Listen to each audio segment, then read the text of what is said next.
has taken over. Let's go. It's Ferrall. Coast to coast. Steaks, chicks, stacks. You and I are going to make a lot of money. It's Ferrall, coast to coast.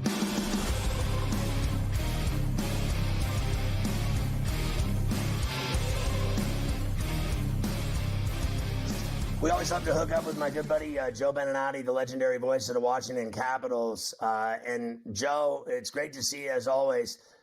We always appreciate having you on. I want to start with Mike Lang because he was a dear friend of mine, and I don't want to be a bummer or anything. And I talked at great length last week about Mike and what he meant to my life and friendship.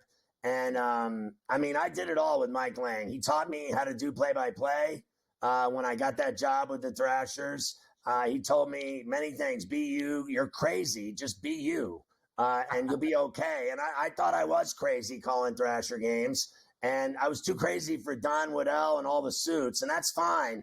I've been fired. I'm a big boy. But he taught me how to call a game, how to do it simply, never take my eye off the puck, never miss a game, know the point, the high slot, the crease, below the goal line, the neutral zone. Know the lines, who's on each line, know the six. He taught me everything I know, and he did it mostly when we were drinking heavily together. And I want to know what your friendship was like with him. You know, broadcasters all do the same thing. What did you know of him and think of him? I'm so glad you wanted to start here. I didn't expect you to start here, but this is terrific. Mike was an icon in the booth, no doubt about that. But everybody that you talk to about him will tell you that he was an even better person. Just a great man, so cooperative with me. Obviously, when I jumped onto the scene in the NHL in 1994-95, Mike treated me like I had been there for 20 years. And that was always the case, whether it was at the beginning or what is currently my 30-plus year tenure now in the National Hockey League. Phenomenal person, fabulous broadcaster, unique in his style and the way he communicated with his listeners and his viewers. I'll share one really good story with you. 2008, 9-ish, during the time when I was both working in Washington and working with the NHL on Versus at that time, lucky enough to be able to call deep into the Stanley Cup playoffs, well into the postseason tournament. I would normally do one conference final and Doc would be on the other. Mike Lang took us to a watering hole, shall we say, Scotty. And when I walked in, it was a biker bar. And there were a lot of tough son of a guns in this bar. And Mike walks in, this is hand to God, this is a true story. Mike walks in with a package of Oreo cookies, double stuffed strawberry, into the biker bar. This is an off day during the Stanley Cup playoffs, and there are 3 or 4 of us there with him and wondering what in the world is going on here. He dunked the Oreo double stuffed strawberry into beer and ate it and told us to do the same. And we followed him because this is Mike Lang. Right. It was a fabulous day in the most unusual way. I'll never forget it or forget him. Just a tremendous person and a real true icon in the business. I mean, he was older than me, obviously, and he treated me like a son. Like I would go out with him after games, and the two of us would go out late night. I would go out late night with this guy till 3 a.m. The two of us, and I was like, "What is happening here? How am I out with this guy drinking vodka?" And I loved him so much. I was devastated at his loss. I knew he had been sick for a long time. Just so you know, like every time, like I think so highly of you. I always have you on the show. I'm always like, call Joe B. I always went to see Mike when he played in New York, whether it was the Devils or the Rangers. I won't go to that island, all those communists out there. I only do Rangers and Devils if I got to go somewhere. So I would always go visit him every single time I had a chance when the Penguins were in town. I'd go to see him more than I went to see the hockey game. All right, I got to talk to you about Ovi. I watched the game yesterday. He had 2, then he got the empty netter. People going crazy. He's 12 away, 13 to pass. You and I have talked about this a number of times. You know it's going to happen, and it's the craziest thing that'll ever happen in sports. It's the one record they said in sports, in all of sports, that would never be broken. It's going to be broken. Yeah, you hear about Mission Impossible, and he's making it possible. It's interesting, though. It happens, I guess it goes up and down. It rises and falls daily because you saw the Caps beat Pittsburgh, put 8 on the board. Alex doesn't get a point. That had never happened in 20 years, Scott. Had Washington had that kind of success, an 8-goal game, and Alex doesn't get a point, you're sitting there going, all right, well, maybe the great chase is going to slow down. And then the next day he gets 3. This is what he does. Throughout the 20 years that I've known him and had the good fortune of having to describe what it is that he's doing on the ice, he never fails to make you go, really? Is that possible? And he's making what we thought would be unimaginable possible this season, and it's likely to happen this spring. I sit there and go, can he get 13 in 25? Yeah, because he's Alex. He still knows where to be. He doesn't get there as fast as he used to, right, or with the ferocity that he used to get there, but he still knows where to be. And that shot is never going to go away. I've said this to you. He's going to be shooting bullets when he's 85, 90 years old. It's just a matter of getting to the right spots. And he's such an intelligent offensive hockey player. He gets to the right spots. And this season, the Caps have done a great job feeding him, setting him up. The center icemen have done a terrific job. And if that power play clicks, we are going to be talking about some special history in a few weeks. So, Joe, the thing that blows my mind is at their age, is Crosby and Ovechkin, they always talk about their careers being in concert with one another and on the same plane. And then at the same level, at the same type of age, they're both still kicking ass and taking names despite not going 85 anymore and a 70. Yeah, true. I love watching Sid. We talk about, you'll hear the overused adage of IQ, and there's a player whose IQ is just off the chart. And what has been great about Sidney for so long is that he's been able to make everybody around him better.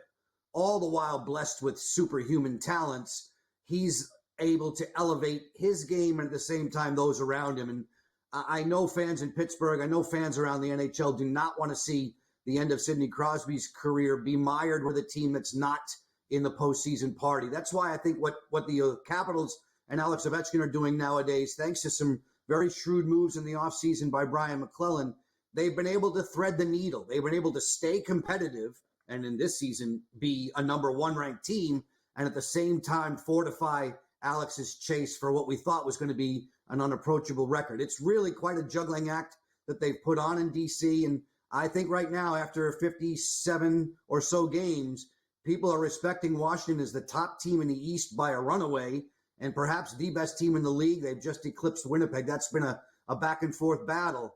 Washington is going to be a tough out come springtime, I would imagine. Yeah, listen, Joe, I'm fully with you on that. I am completely in on the Capitals. 15 goals in 2 days. Now they got all these 4 home games. They're dangerous. But they get no respect from the sports books. Not that that matters. No one thinks they're winning the Stanley Cup. They're like down the list, like it's embarrassing. And I don't agree with it for 1 second.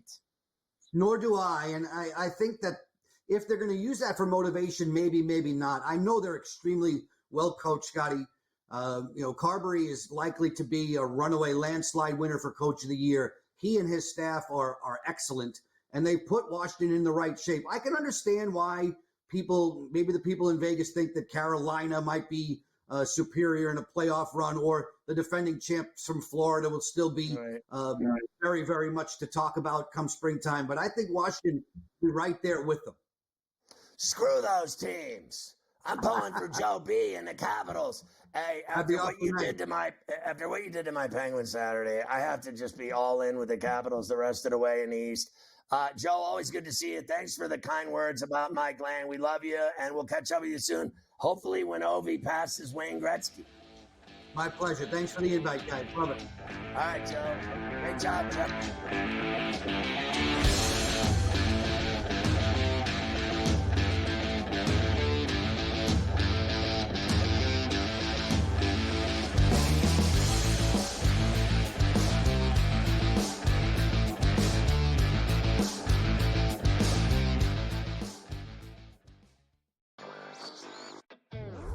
I guess this is the battle for second place in the NBA's MVP. It's been Shai Gilgeous-Alexander. He was like minus 250 a couple months ago. Then last month it was 3-1. I think it's now up to minus 440 here. Voter fatigue is a real thing, but there is a chance for him to maybe go on a hot tear, go on a stretch that maybe opens the conversation back up a little bit. I wouldn't say Shai's completely out of the woods just yet. Newswire, only on SportsGrid. You watch playoff games. The playoffs are all that matter. The league's got an issue. They just don't want to admit it. They brag about how huge they are, how global they are. Ratings are through the roof. Profits are through the roof. I mean, between the NBA and NHL lying about their ratings and the money they make, I'm sick and tired of it. Ferrall, coast to coast, only on SportsGrid. There is going to be an energy to game time decisions that you will feel night in and night out. We're going to go through every single thing, and I've got a great team behind me that's going to help me get the job done. I want this to be the place that people come to. We are going to hit every single one of those markets that you need to know about. There is not going to be a better place, I promise you, than Game Time Decisions. We will have everything at our disposal, and we will use that to our advantage. I'm Kevin Walsh. Tune into Game Time Decisions from 6 to 8 p.m. Eastern on SportsGrid. I talked about AZ Fudd a lot, folks, and said when she got back from that knee injury, remember, it's the second ACL tear she's had in her career, that she was going to be a difference maker. UConn is plus 330. They're not going to get challenged again in the Big East until they come out of conference play in a conference tournament. I still like them at plus 330 to win a national championship. Betting above the rim, only on SportsGrid.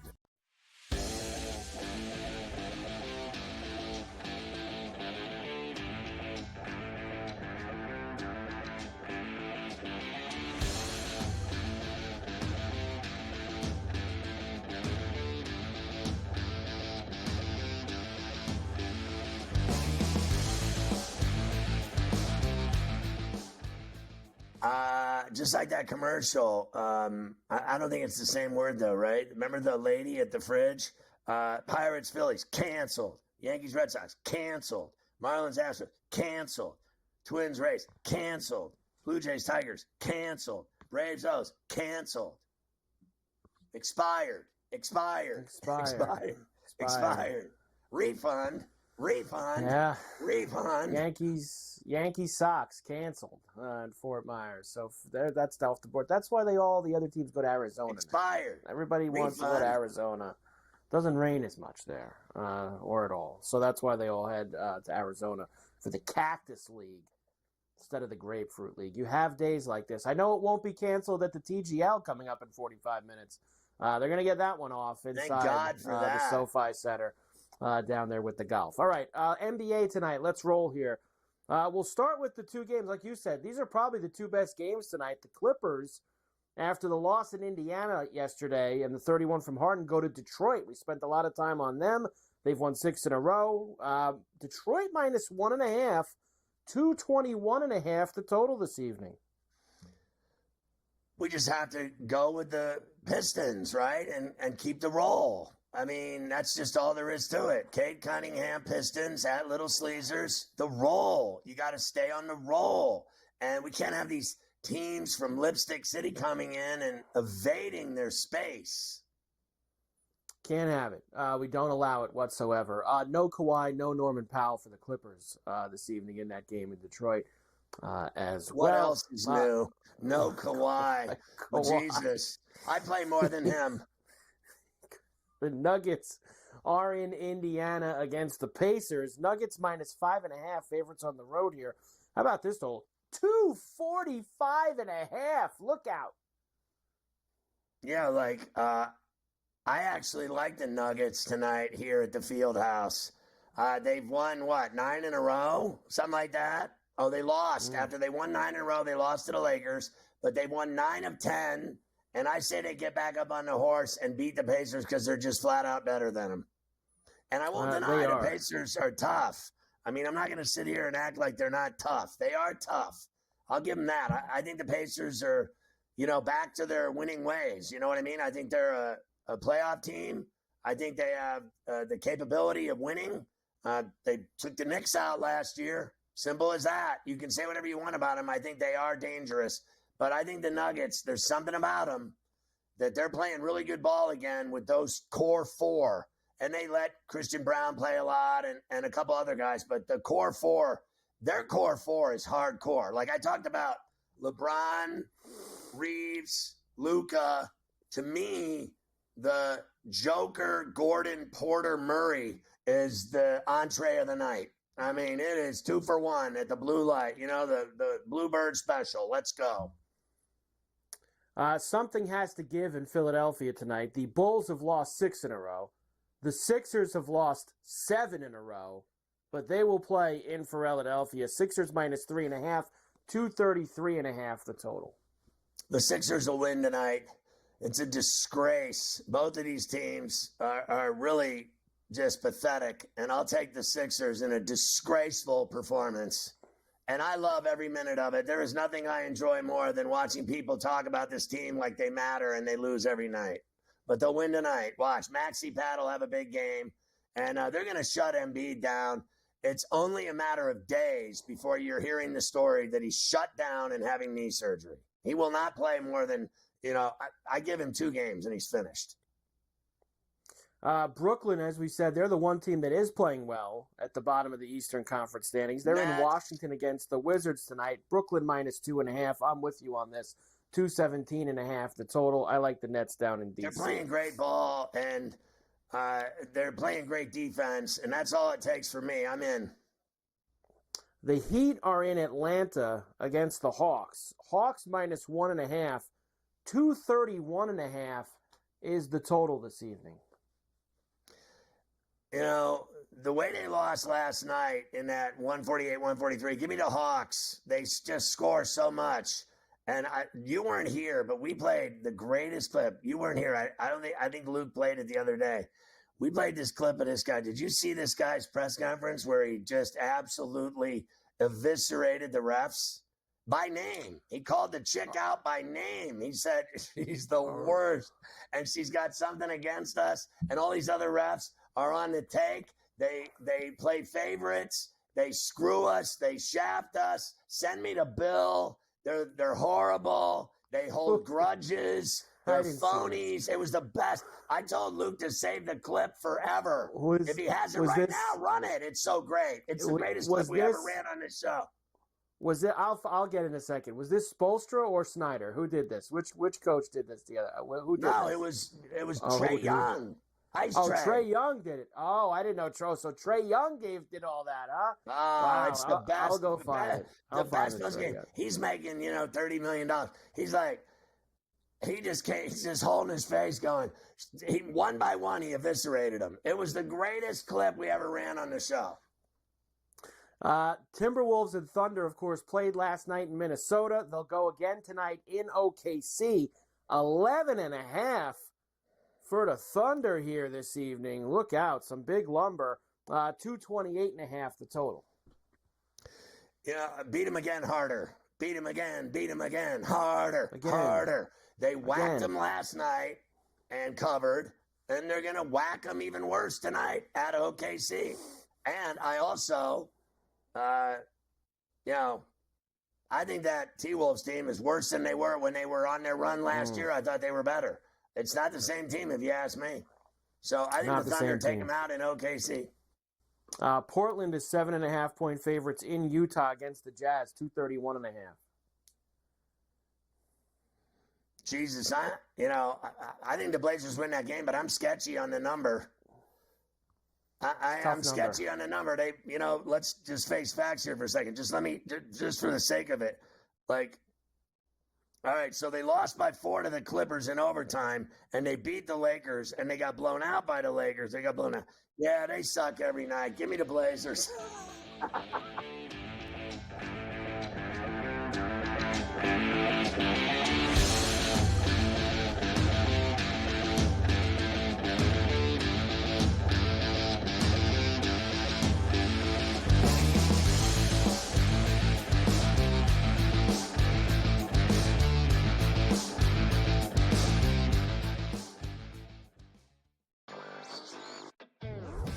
guess this is the battle for second place in the NBA's MVP. It's been Shai Gilgeous-Alexander. He was like minus 250 a couple months ago. Then last month it was 3-1. I think it's now up to minus 440 here. Voter fatigue is a real thing, but there is a chance for him to maybe go on a hot tear, go on a stretch that maybe opens the conversation back up a little bit. I wouldn't say Shai's completely out of the woods just yet.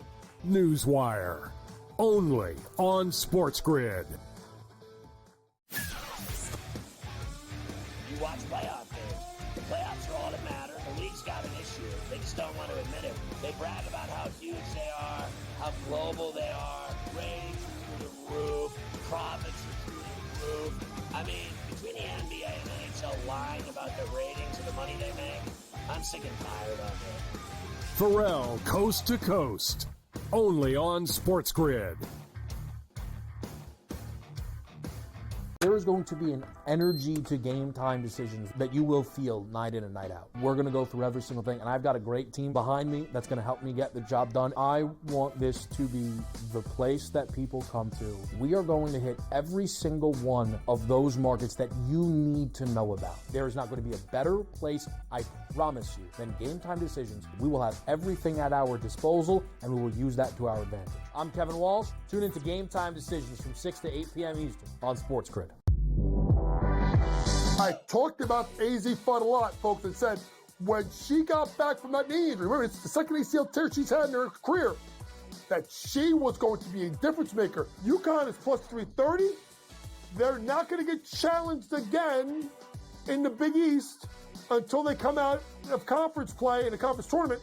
I still like them at plus 330 to win a national championship. Betting above the rim, only on SportsGrid.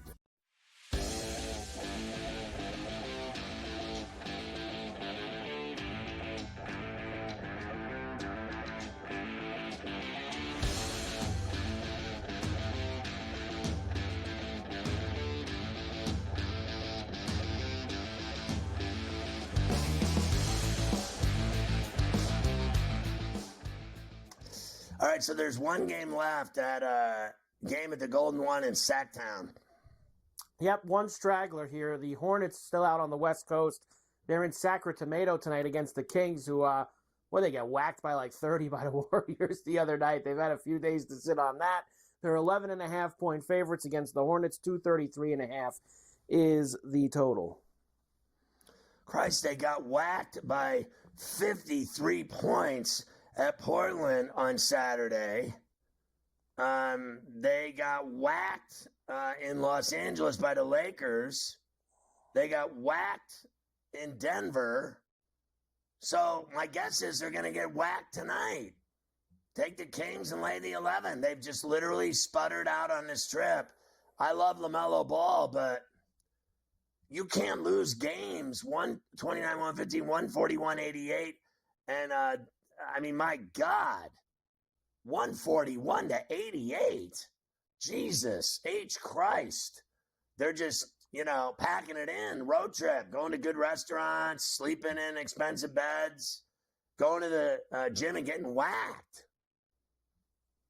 That's it. There's a bunch of teams that are just absolutely, like, it's not even March yet, and they are already, it's Cancun time, man. Like, they just want nothing to do with the last 6 weeks of the season. Like, they can't get through this fast enough, and the Hornets are in that category. Hornets, Bulls, Sixers.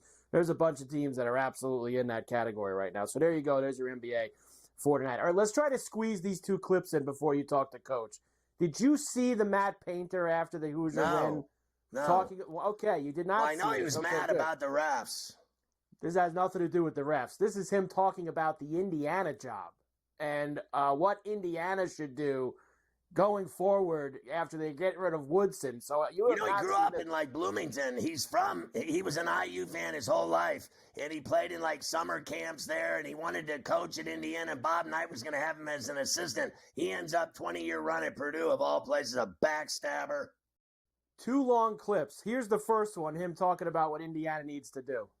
It's like anything. You got to get a good person. You got to get a good coach. You got to get a guy to understand it. They've had a lot of turnover, obviously. I think you got to look at some of the common denominators here. more than anything. I think that's an important piece right here. Like, don't beat yourself. Like, don't beat yourself. Like, let's support somebody. Like, I try that out for once every now and then. When goes wrong, like whatever, you think Purdue fans are happy about what just happened? Like, you like, see, a fan base isn't the people that tweet. A fan base is the people when you're bleeding, they support you. Like, they jump in and off, they jump on and off things here way too much. Like, support your coach, man. Support your players. Don't tweet negative things about them. Like, be supportive. Like, see how that works for you. Well, he's dead right. He wasn't done. Let's keep going, Coach Painter. Like, and then they build it up, and then they go, well, what's wrong? Well, they're part of it. But it's not their total fan base. It's just that everyone has a bad percentage of their fan base now because of Twitter. And then we think that's their fan base. It's not our fan base. It's not their real fan base either. And so I think that's an important piece. But it's hard for young people to hear all that and then go out and collectively play like, hey, man, we're playing for you guys, but you dog us when we lose, and then we're the best when we win. Well, we're somewhere in between, right? Well, which is it? So, like, I think they need to learn from some of those things and support Scott Dolson and support the new coach and support the staff, but also kind of be grounded with everything. And they'll be able to, I think they'll be able to have success. And you know what? I agree with him wholeheartedly. Look, this could very well happen. I don't know if it's going to because I doubt it. But if they get into the tournament, do you realize that Mike Woodson has been there 4 years and he'd get him into the tournament 3 times out of the 4 years, and they fired him. And no one says they fired him, but that's exactly what they did. They went to him and they said, we're gonna fire you if you don't resign. And you're out at the end of the year. So here's their problem. And I've said this 5 million times. I was there, okay, for 5 years. And when I was there, we won the national championship in 1987. They haven't sniffed it since. Now, don't tell me 2002, because that was Bob Knight's team. They have had the biggest bunch of candy-ass coaches in there. The only guy with any balls at all was Kelvin Sampson. And he cheated, did something wrong, whatever you want to call it, and they got rid of him. Meanwhile, he's been at Houston. He's going to Elite Eights and Final Fours every year, and he's a badass. They got to hire a badass and quit hiring candy asses.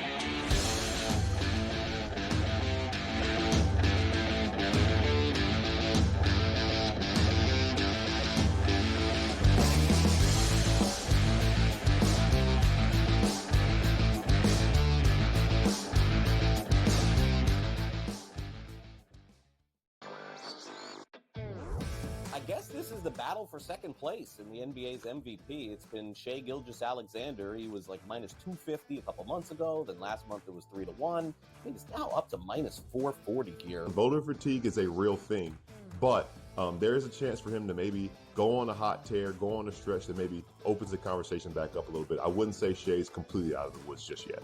Newswire, only on SportsGrid. You watch playoff games. The playoffs are all that matter. The league's got an issue. They just don't want to admit it. They brag about how huge they are, how global they are, ratings are through the roof, profits are through the roof. I mean, between the NBA and NHL lying about their ratings and the money they make, I'm sick and tired of it. Ferrall, coast to coast, only on SportsGrid.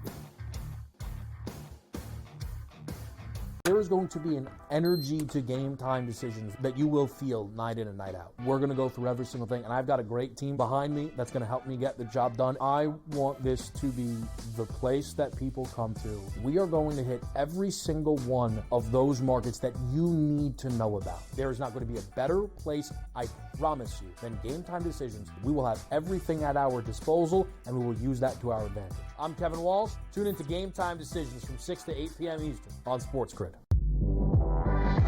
I talked about AZ Fun a lot, folks, and said when she got back from that knee injury, remember, it's the second ACL tear she's had in her career, that she was going to be a difference maker. UConn is plus 330. They're not going to get challenged again in the Big East until they come out of conference play in the conference tournament. I still like them at plus 330 to win a national championship. Betting above the rim. only on SportsGrid.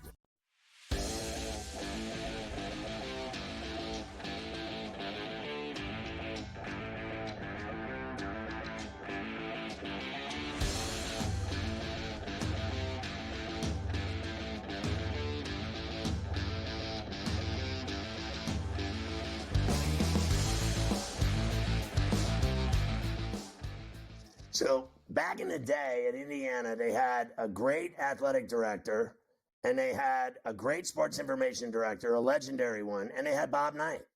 And they went to the NCAA tournament every year. And they either went to the Sweet 16, Elite 8, or Final Four. I mean, just about every year. And then they had a couple of bad years where they lost to Cleveland State in '86, and the very next year. So I would have graduated that year when they lost to Cleveland State. And the next year, I knew they were going to be great with Alford and Thomas, and they just had such a great team. And they should have never lost to Cleveland State, but they did because they didn't play hard that day. They got their ass beat by a team that wanted it more, that dove for loose balls and busted their ass. That's the way you win basketball games. So I went back to Indiana for a fifth year, and sure enough, they won the national championship. And since then, as we bring in Coach James Young, our basketball analyst, and we've been having this conversation over and over, and I'm going to keep doing it until they get it right. We just ran 2 clips of Matt Painter going off on the Indiana fan base that they're all a bunch of idiots, and they are. They really are a bunch of idiots. They know nothing. They just go to school there, and they drink and party, and they boo them. They want the coach fired, and then when they win, they knob them, and they're jumping up and down and cheering, and we're number one, and all this other bullshit. They're phonies. Back in the day at Indiana, you had a badass coach with badass intent and badass practices and badass behavior and bad behavior, and then, national championships, 3 of them, and Branch McCracken, 2 of them, 5 national championships. Nobody liked the way he ran the program. Then they said he choked kids, and they said he shoved kids and everything else. Now listen, here's my question. So now they say, when Beard's name's brought up, they're like, nah, we can't have him. He beat his wife. He had one bad day. I'll give you that. Horrible. He smacked his wife. Bad day. Bad move. You never live it down. But Ole Miss took him, and now he's winning again. And he's a badass coach. Now, they won't take him, but they'll take all these candy asses that they've had at IU. And Mike Davis was not a great coach. He coached Bob Knight's team to that 2002 final against Maryland. They got their ass beat. I've yet to be wrong. So they've had every candy-ass coach in the world. And now you want to get a badass in there. That's what they need. Instead of these candy-ass coaches they keep hiring, Coach. And I mean it. I want Mick Cronin or Beard. Now, people say Mick Cronin blames everybody but himself. That's not true. When he blames his players, they don't like it in Los Angeles because they're all a bunch of flower sniffers. These are all a bunch of candy asses, too, that only know one thing, John Wooden.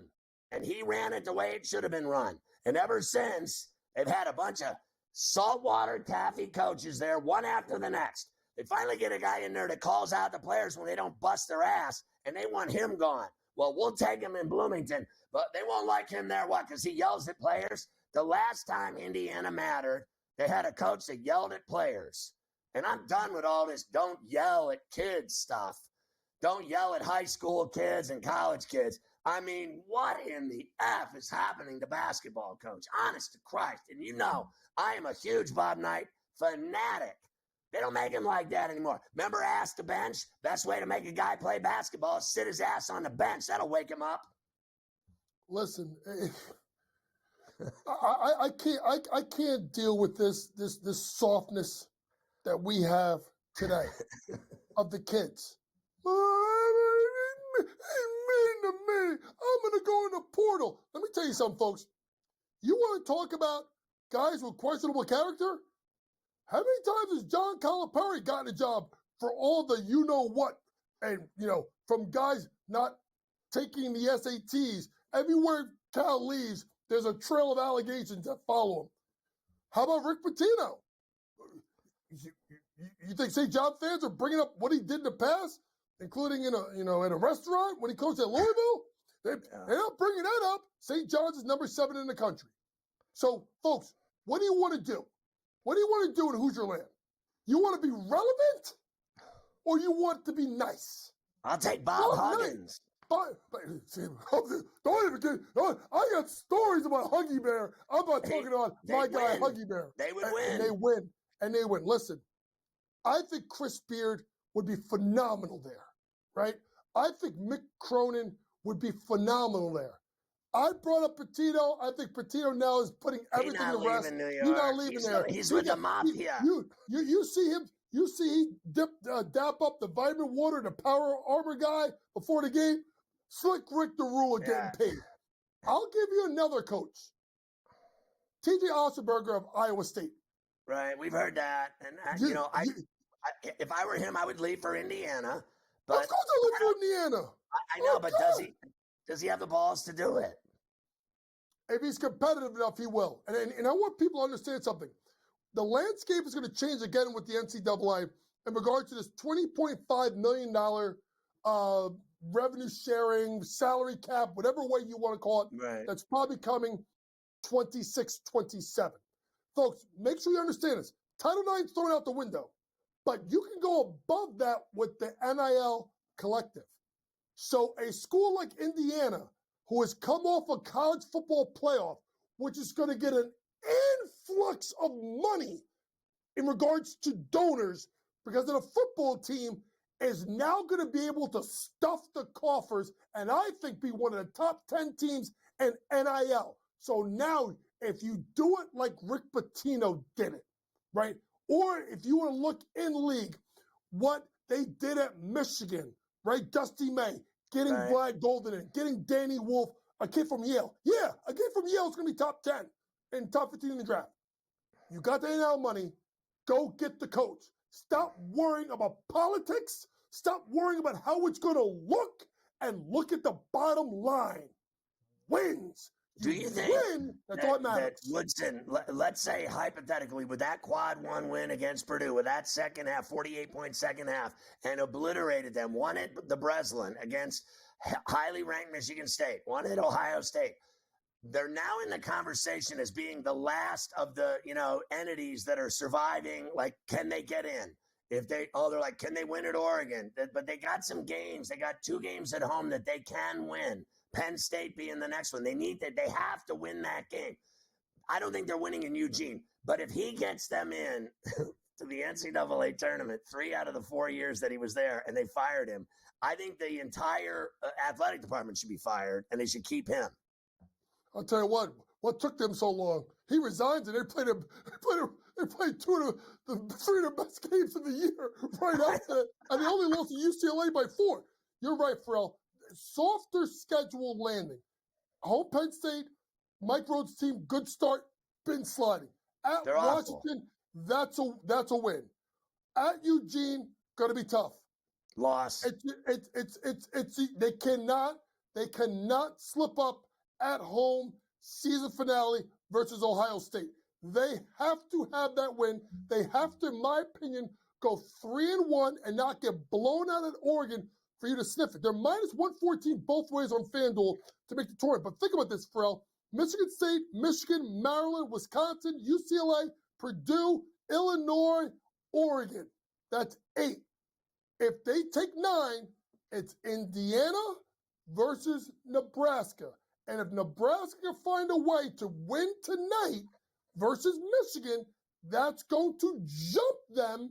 Where's that game? Where's that game tonight? That game is at Nebraska. And actually, it's one of my plays tonight in college basketball. All right, so we'll come back and we'll get your college and your pro plays. And I want to ask you a serious question that we've been talking about on this show today is, do you take that LeBron Reeves, Luka core or the Joker, Porter, Gordon, Murray core as the better team in the playoffs? That's the question of the day.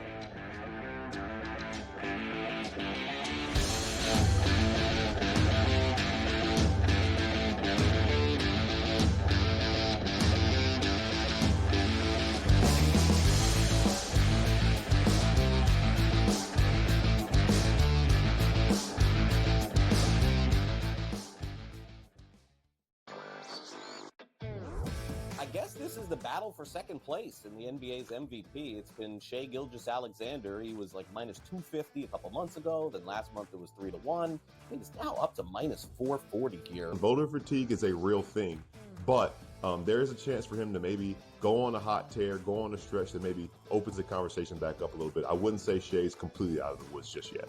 Newswire, only on SportsGrid. You watch playoff games. The playoffs are all that matter. The league's got an issue. They just don't want to admit it. They brag about how huge they are, how global they are, ratings are through the roof, profits are through the roof. I mean, between the NBA and NHL lying about their ratings and the money they make, I'm sick and tired of it. Ferrall, coast to coast, only on SportsGrid. There is going to be an energy to game time decisions that you will feel night in and night out. We're going to go through every single thing, and I've got a great team behind me that's going to help me get the job done. I want this to be the place that people come to. We are going to hit every single one of those markets that you need to know about. There is not going to be a better place, I promise you, than Game Time Decisions. We will have everything at our disposal, and we will use that to our advantage. I'm Kevin Walsh. Tune into Game Time Decisions from 6 to 8 p.m. Eastern on SportsGrid. I talked about AZ Fun a lot, folks, and said when she got back from that knee injury, remember, it's the second ACL tear she's had in her career, that she was going to be a difference maker. UConn is plus 330. They're not going to get challenged again in the Big East until they come out of conference play in the conference tournament. I still like them at plus 330 to win a national championship. Betting above the rim, only on SportsGrid.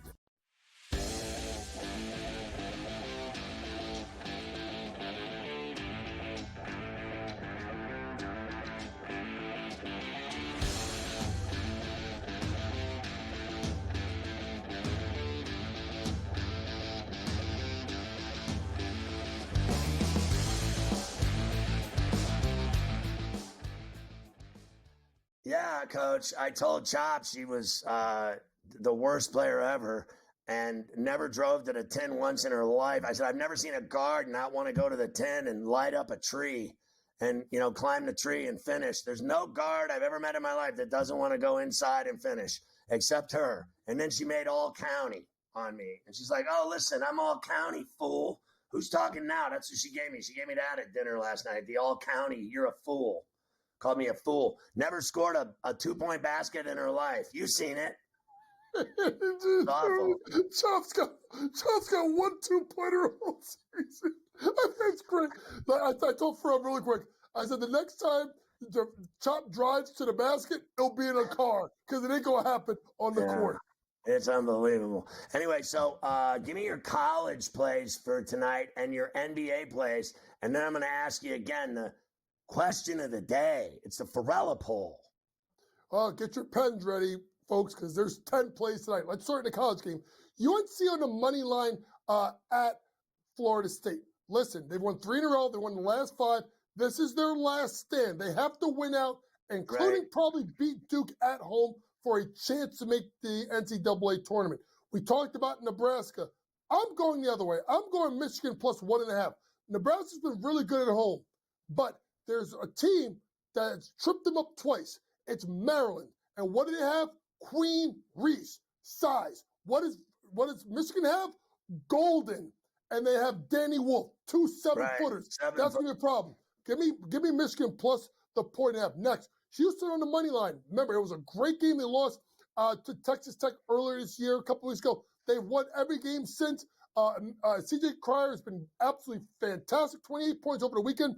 They find a way to win an absolute war against Texas Tech. And lastly, Kansas minus 6.5. I look at Kansas. They got beat up by 30-some-odd points. They just hung up 96 to Oklahoma State over the weekend.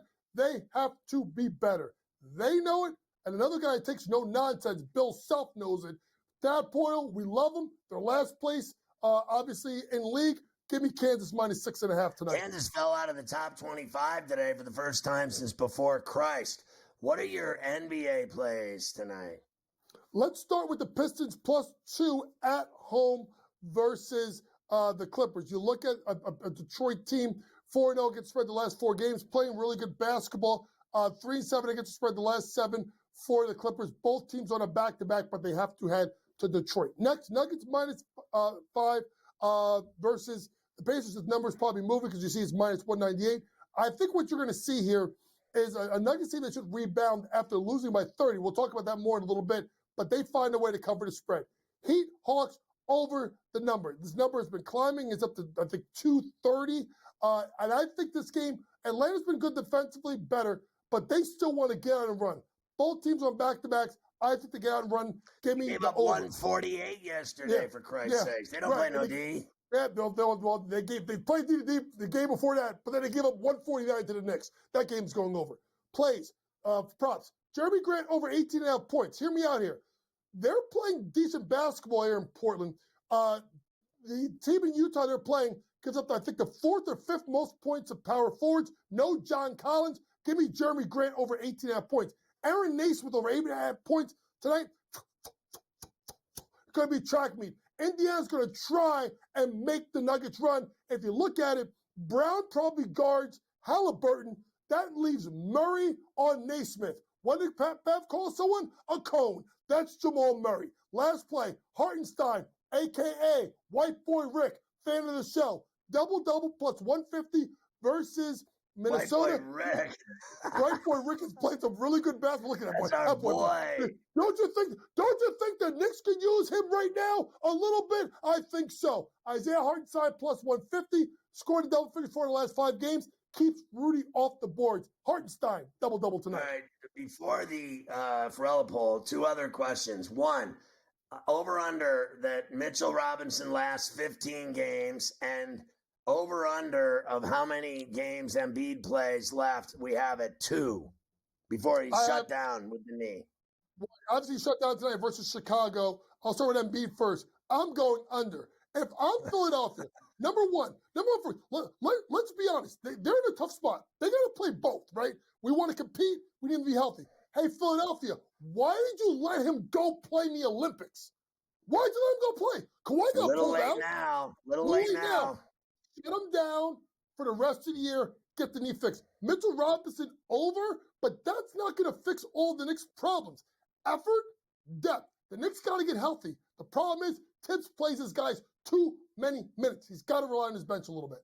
All right, Ferrall poll, which core do you like better? The LeBron, Luka, Reeves? I didn't put Hachimura in there. It's a 3-core Shakur, or the 4-pack Shakur in Denver, and you know who they are. Ferrall, I hate to say this. You have to put Rui in that 3. You got to make it 4. Because if you look at the way they played. He's a ham sandwich with mayonnaise. Hey, I'll tell you right now, he was a boar's head ham sandwich hitting 4 threes on Saturday night. Here's the thing. I'm still taking Denver because I think Michael Malone's going to figure it out. If you cannot have Nikola Jokic shoot 7 shots. It's very simple. They put him in the low post. They would send a hard double, sometimes almost triple team to take away the sight line. I think Malone would adjust next time they play. You put him at the high post where he can shoot over you, and he's got sight line, so you can't send doubles because everything's in front of him. I think Malone punted. They will get it when it counts. You give me a 7-game series, the best player on the floor is Nikola Jokic. He'll find a way. Nuggets will win that in 6 or 7 games. If Cooper Flagg smells that the Pelicans are going to get the most ping pong balls, will he stay at Duke? You know what I'm worried about? Wembanyama out for the year, and they got Atlanta's pick. If I'm the Spurs, I'm tank. And I'm praying that Atlanta loses. Could you imagine Cooper Flagg and Wembanyama and Steph Castle? Shoot, Ferrall, I may turn around and become a Spurs fan. You might move down to the Riverwalk. Oh yeah, I'll be out my 2-step, the stirrups on my shoes, and I'll have me a $10 hat, and I'll spit me some tobacco at the side of my mouth. I can't wait to see that. All right,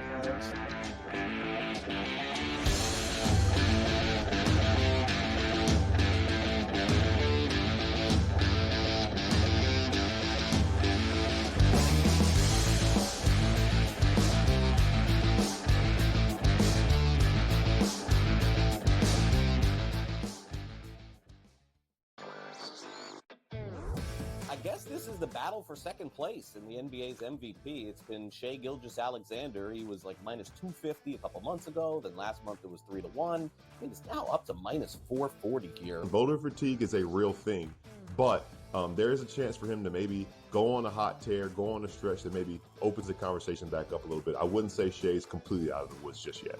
Newswire, only on SportsGrid. You watch playoff games. The playoffs are all that matter. The league's got an issue. They just don't want to admit it. They brag about how huge they are, how global they are, ratings are through the roof, profits are through the roof. I mean, between the NBA and NHL lying about their ratings and the money they make, I'm sick and tired of it. Ferrall, coast to coast, only on SportsGrid. There is going to be an energy to game time decisions that you will feel night in and night out. We're going to go through every single thing, and I've got a great team behind me that's going to help me get the job done. I want this to be the place that people come to. We are going to hit every single one of those markets that you need to know about. There is not going to be a better place, I promise you, than Game Time Decisions. We will have everything at our disposal, and we will use that to our advantage. I'm Kevin Walsh. Tune into Game Time Decisions from 6 to 8 p.m. Eastern on SportsGrid. I talked about AZ Fun a lot, folks, and said when she got back from that knee injury, remember, it's the second ACL tear she's had in her career, that she was going to be a difference maker. UConn is plus 330. They're not going to get challenged again in the Big East until they come out of conference play in the conference tournament. I still like them at plus 330 to win a national championship. Betting above the rim, only on SportsGrid.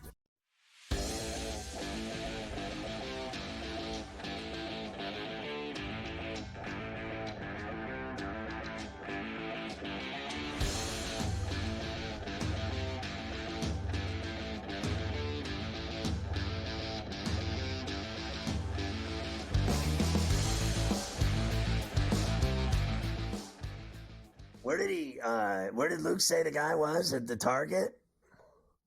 Target. I'm telling you, Target. Like, they love us at the Target in Atlanta, in Hot Town. They're listening. They got an app on the radio side. They might even have it on the TV side. You can't slow us down. Coast to coast, we're everywhere. At the Home Depot, at the Target. Hell, we're probably on at Lowe's.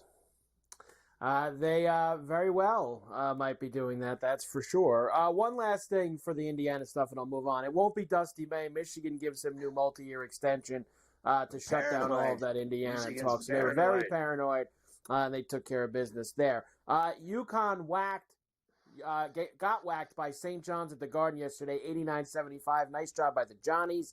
Memphis beat FAU. How about Dylan Harper last night for Rutgers? 25-9 and 6 steals.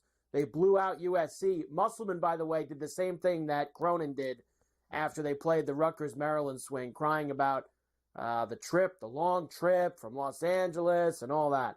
Timeout. I got 5 left. Can we go back to the St. John's win for a second? And I just want to point one thing out, why I think that team is so good. They don't shoot threes, but when they do, like they'll hit 30, 33% of them, whatever. The reason that team is so good is because they're so athletic and so incredible defensively. I think their full court press is bar none the best in the country. And I think Duke and Houston have better overall defense than St. John's, but nobody's more athletic and presses better than St. John's. I mean, they cause a living hell for anyone that they're guarding. It's an absolute unwinnable situation. It's a nightmare to try to bring the ball up the court and pass it around with St. John's completely living in your arse. I mean, they are all over every guy with the ball, like hands, and they get called for fouls, but they are so ultra aggressive defensively with their hands and feet and their speed. Even the white boy on that, they got like one white guy on the whole team. Even he's fast. Like he's up the guys, arse as well. Their defense is so good, Mike, on the press. That's why they're 25-4, whatever it is. And that's why they're the king of the East. And that's why they're going to be a high seed. And they're going to be a real problem to deal with. you can win games shooting twos all day. If you make them and you get fouled and you make your free throws, and if you get as many rebounds as they get. They are ultra aggressive on the boards on both ends. So they don't need to shoot threes. They said it yesterday. They're like, oh, well, they only make about 33% of them. Well, that's enough. If you score 100 points and you score all twos and free throws and get every rebound in the game and have 12 steals, I don't know how many they had against UConn, but I guarantee it was something like 12 because they're all just over the place. Like, they play defense like no other. Like, full court press defense at its finest. I'm usually a subscriber that you need to have really good three-point shooting to go far in the NCAA tournament. But the one thing that I think you can trade that out for is if you have lockdown defense, you can survive without a bunch of guys who can shoot threes. And that's what St. John's could do, is they can play lockdown defense, and that's going to help them out when they get into the tournament, because defense travels in the NCAA tournament. And he don't have one guy on that whole team that doesn't play defense. They all play defense. Everyone that gets on that floor plays D, or they don't play. Buy in all the time. How many steals, Mafia? 11 steals and 11 blocks. 11 blocks. 11 steals. Yeah. How many points you get off of that? That's why you win. No problems on Saturday for all the top teams. Auburn won big. Florida, no problem. Duke destroyed Illinois at the Garden. This year's Duke team now has the highest net rating in KenPom history behind the 99 Duke team. Of course, one of the great teams of all time. So this Duke team has been excellent. They're really good. As they pounded. Really good. They're going to the Final Four. I agree with you. Alabama beat Kentucky. Houston beat Iowa State in a top 10 matchup. Tennessee beat Texas A&M in a top 10 matchup. You mentioned at the start of the show the Oregon win over Wisconsin, 77-73 in overtime. They pulled that one out of the fire. Indiana ain't beating them. I don't believe so either. No, Indiana's not beating them. I have a few others that I want to do, and then we'll get into, there's only a couple games tonight that matter. We will do some of that when we got the best and the worst against the spread, too. So I'll finish all the college basketball. I think that Arkansas Cal win is getting them into the tournament over the weekend, what they did.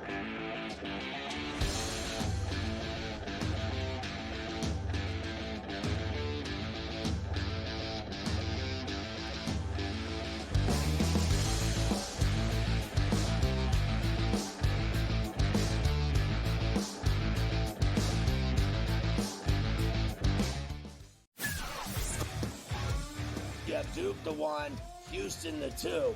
They're the two best defensive teams in the country.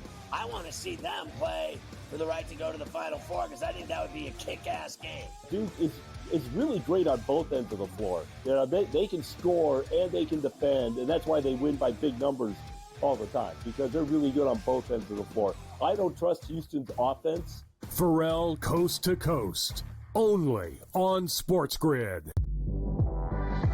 I talked about AZ Fudd a lot, folks, and said when she got back from that knee injury, remember, it's the second ACL tear she's had in her career, that she was going to be a difference maker. UConn is plus 330.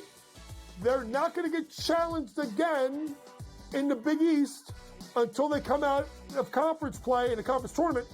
I still like them at plus 330 to win a national championship. Betting above the rim, only on SportsGrid. I feel when I look at this Arizona team, I don't take them serious as a national title threat, because you're asking Caleb Love to bottle magic that I just don't even think exists. 4.4, 6.6, 7.4, 7.7, 7.8. This guy is literally he'll shoot you out of games, Kevin. Game time decisions, only on SportsGrid. Two guys that can do it all. Too much electricity this morning. This is a good time. We're having a lot of fun. I had to do a triple take. Ka-ching! Why? Because of parity. I didn't mean to offend. Yeah, it's not going to happen. Load management is a dirty word. Let him rip. You know what? Circumstances provide the results. What? How do you do this one? Oh, Donnie, you got such a good show there. A network that is booming. The Early Line, only on SportsGrid.